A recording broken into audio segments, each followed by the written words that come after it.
So we're here with Therese. You've probably seen Therese on the channel already.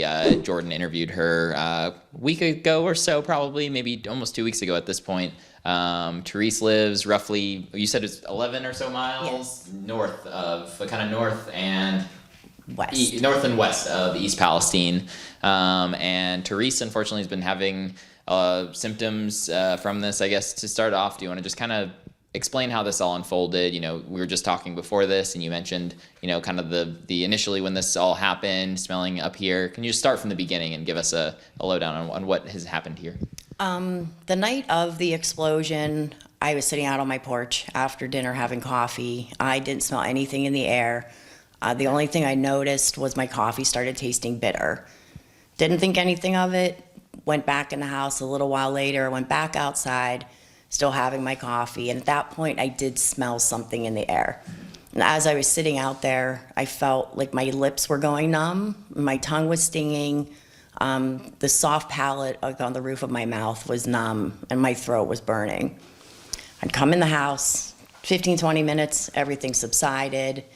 The next time I went out, I called my husband over. I said, come out here and take a sniff and tell me if you smell something. And he said it smelled like ozone. And I said, what does that mean? He said, well, like burning electronics. And I think that's a good comparison of what it smelled like. Right. And that was the night of the initial derailment, or was that the night of the controlled burn? Okay. Yeah.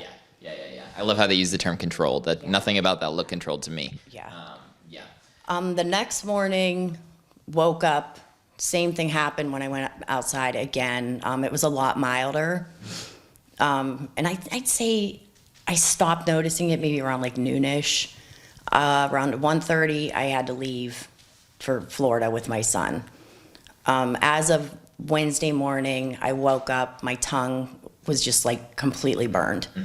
I had blood in my stool Wednesday and Thursday morning. I think that whatever it was, and Aaron Brockovich told me this, it could have gotten into my coffee, which I was then drinking, so it just went through my entire system. My doctor noted signs of chemical exposure in my mouth and throat, but also in my nose and ears. And right, I believe the first time you spoke with Jordan, it was before that doctor's visit, and you provided him with an update, and the doctor even said chemical exposure. Yes. At the time he told me he did not want to do blood work. I have since called him back yesterday and put a question in with his nurse to get me into a lab to get a diagnostics run on my blood. I still have not heard back. Gotcha. Which is concerning.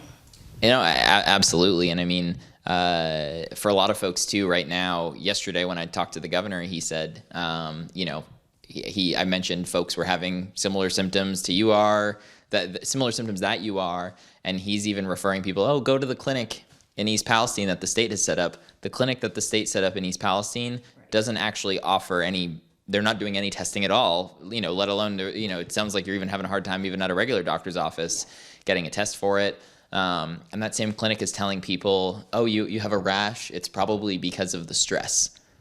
I mean, I'd say almost half of the people that we're talking to over in East Palestine are getting rashes. You're telling me that half of this town is getting stress rashes? Right. That is not a coincidence that this whole thing happened, let alone folks, again, 11 miles away.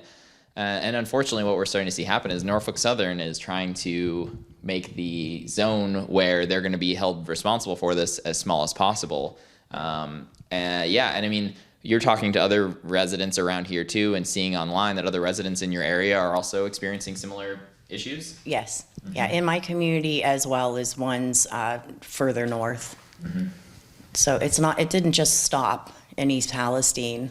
Whatever went up into the air, it just like mushroomed. Right.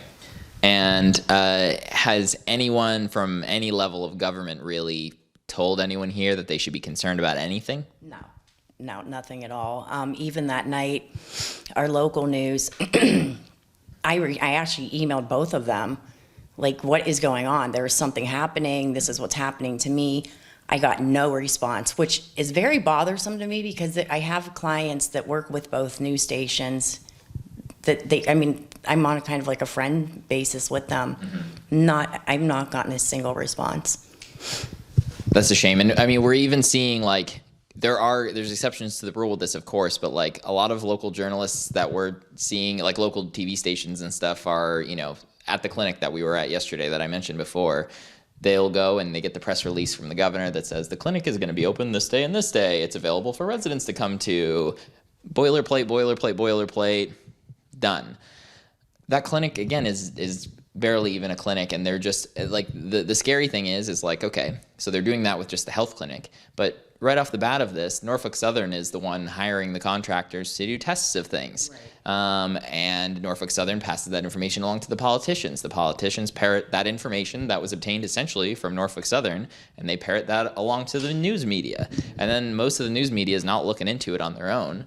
They're just repeating the information, right, and or not covering it in some cases, like you're saying, which is, it's scary. I mean, have you tried to reach out to whether it be Norfolk Southern or anyone else about doing any sort of testing of any kind here on your property? I have reached out to DeWine, Bill Johnson, JD Vance. Vance sent me back a canned email that they're working on a plan, which that's nice. I appreciate that. That really doesn't tell me much. DeWine, I did have a man contact me from his office with a phone number to contact.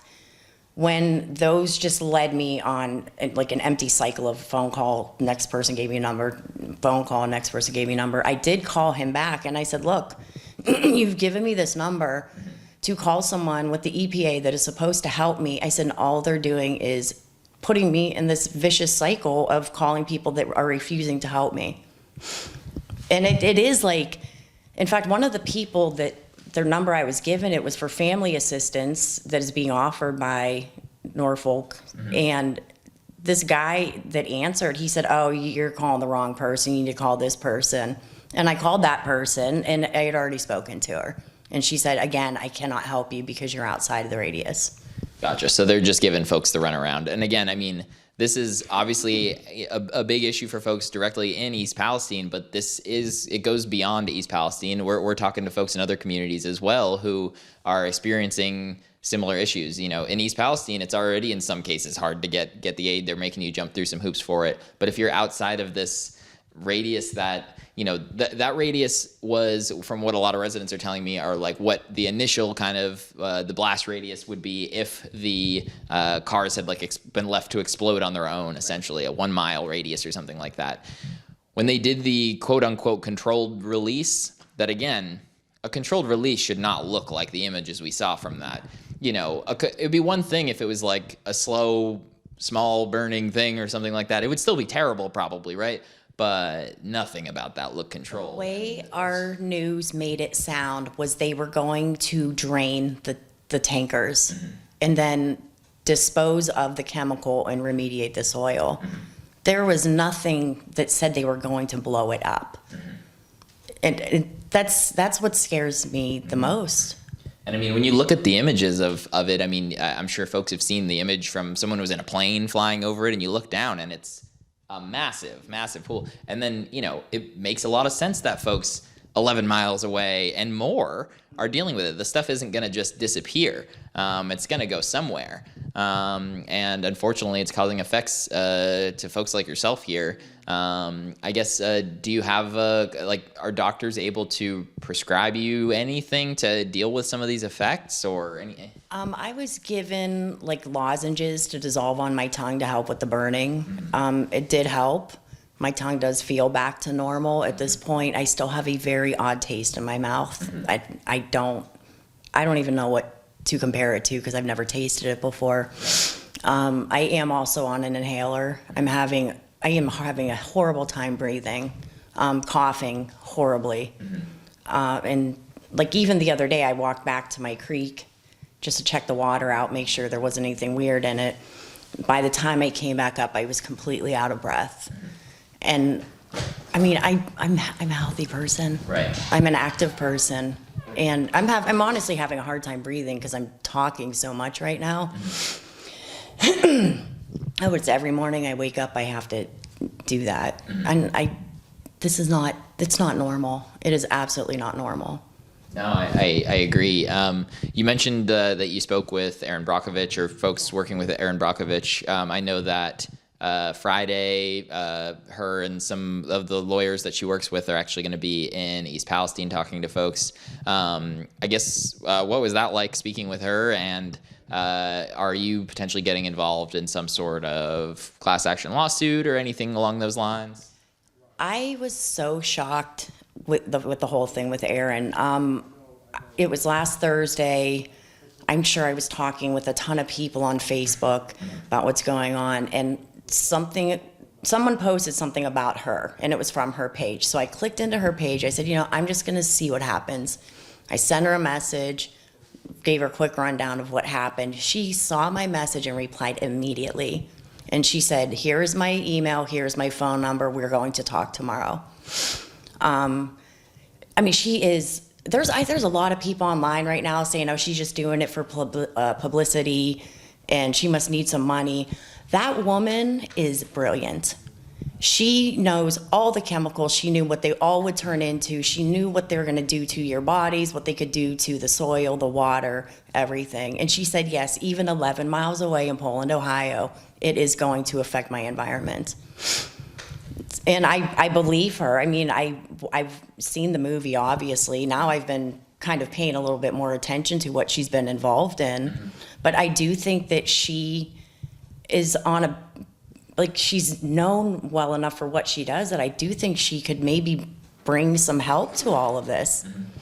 Absolutely. And the unfortunate reality is, and I've been talking about this with folks in East Palestine and in surrounding communities, is that the unfortunate reality is the cavalry isn't coming unless you all continue to speak out about this. And fortunately, there's been some media coverage of this so far, but as we see way too often with, Jordan has spent 8 years covering Flint, Michigan, and he goes back again and again and again. I've done some coverage in Jackson, Mississippi, which we'll be going back to again, and we're certainly going to be coming back to this area again and again and again.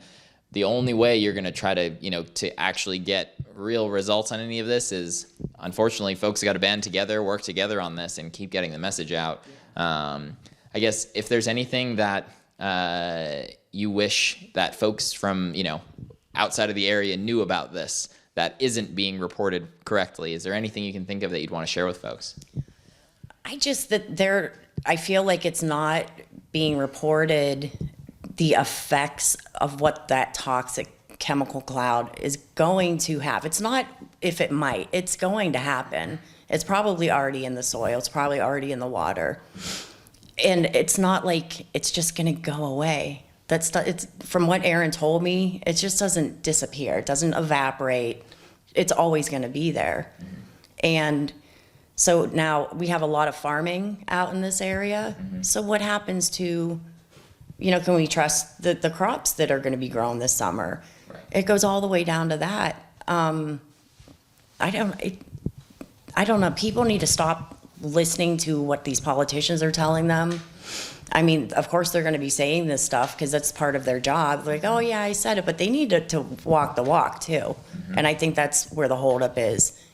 Right, and unfortunately right now, we're seeing lots of more photo op visits than anything else. Again, yesterday when we saw DeWine there's a very awkward, he goes and takes a tiny sip of water from someone on the street that, again, we talked to tons of people on that street like the day before, and telling people the water is safe.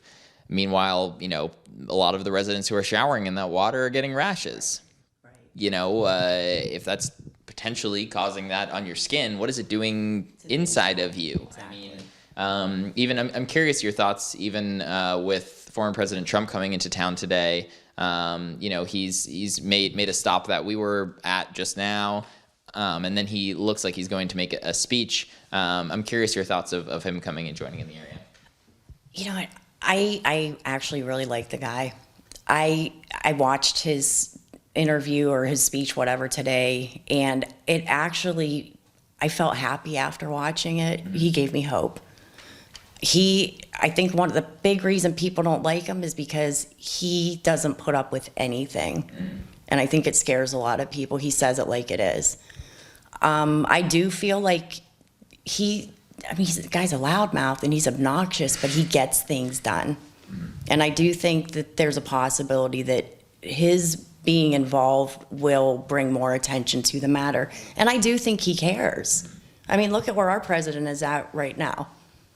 Right. Meanwhile, right now, I think Biden is still in Poland or something like that and was just in Ukraine. And, you know, it's I might disagree with you on some things with President Trump, which is fine. I mean, this is a really big problem that somebody needs to solve. I hope that, you know, Biden should make a visit here for sure at some point. He should have already been here, in my opinion, frankly. They all need to come together, no matter what party they are on. They all need to come together and work together to come up with a plan to solve the problem. Yeah, absolutely. And I mean, if President Trump wants to be taken seriously on kind of making some of these commitments and doing it, he should come back again. And that'll be the real test: is does he come back again at some point soon?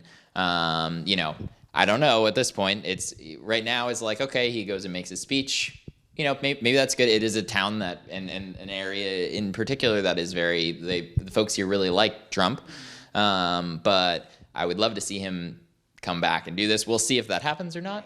You know, maybe he can change some minds or whatever. I don't know. But we'll ultimately we'll see.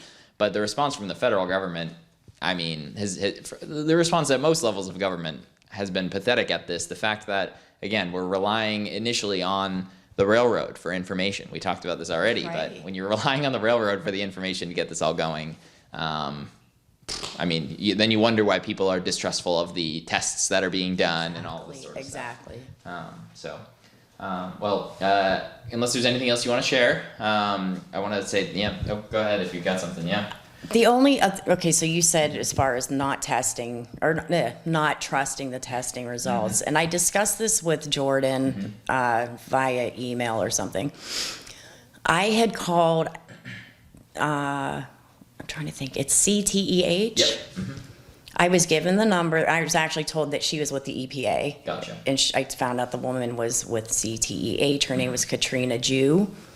She told me that the air sensor that, you know, they're monitoring the air. She said the one nearest my house, which would be straight down that way on the road that goes at the end of it. Gotcha. She said that did not detect any vinyl chloride in the air the night of the controlled explosion. And I literally almost started laughing at her. And I told her, thank you for your time. Right. And I got done and I was discussing the whole thing with my husband and I said, it's funny because it wouldn't have detected vinyl chloride in the air because that was not what was in the air that night. Right. So they're telling people on false pretenses that this is all safe, but they're not looking at they're not testing for the right things. Exactly. Right. And vinyl chloride, I'm not a chemist or anything, but vinyl chloride, once it sets fire like it did, the boiling point of vinyl chloride is 8 degrees Fahrenheit. Once it catches fire, it turns, right? The chemicals change into gases and things like this. So if you're testing for vinyl chloride here, or even frankly, like on the on the edges of East Palestine, you weren't going to find it. You were going to find whatever it turned into. Not to mention that you mentioned CTEH. There's also Tetra Tech is another company involved with the testing here. Both of these companies have instances of issues with whether it be falsifying records, incorrect test results, falsifying test results in cases in different parts of the country.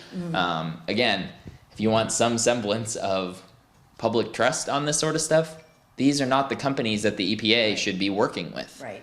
I mean, I'm no PR expert, but if I were making those decisions, I would be hiring reputable companies that don't have a history of this. Exactly. And I did contact them, that CTEH.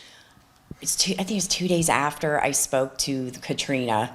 And I asked them, I said, I said, when you have time, can you please send me the location of that air quality monitor? I said, as well as the manufacturer and the model number, because I want to look into it. And they will not respond. Because I'll tell you, the ones that they have in East Palestine, my daughter took pictures of them. She was down there working on a project. And I ran the name and the model number and everything, and I pulled up the listing for it. It's an $8,300 air monitor tester. It is not calibrated to check for VOCs in the air. But yet they have them hanging all over to make everybody feel safe. But we actually saw a couple yesterday. They're not doing what people think that they're doing. Yeah, I mean, it's thing after thing after thing that, as you dig a little bit more into it, it certainly seems like there are things that are being swept under the rug, being hidden, and, unfortunately, like I said, with these results coming in, the politicians are not coming to save you all right now, unfortunately. I wish they were, but again, folks like you need to keep speaking out. Folks like the other folks we're talking to in East Palestine and surrounding areas need to keep speaking out. So thank you so much, Therese, for taking the time. I really appreciate it.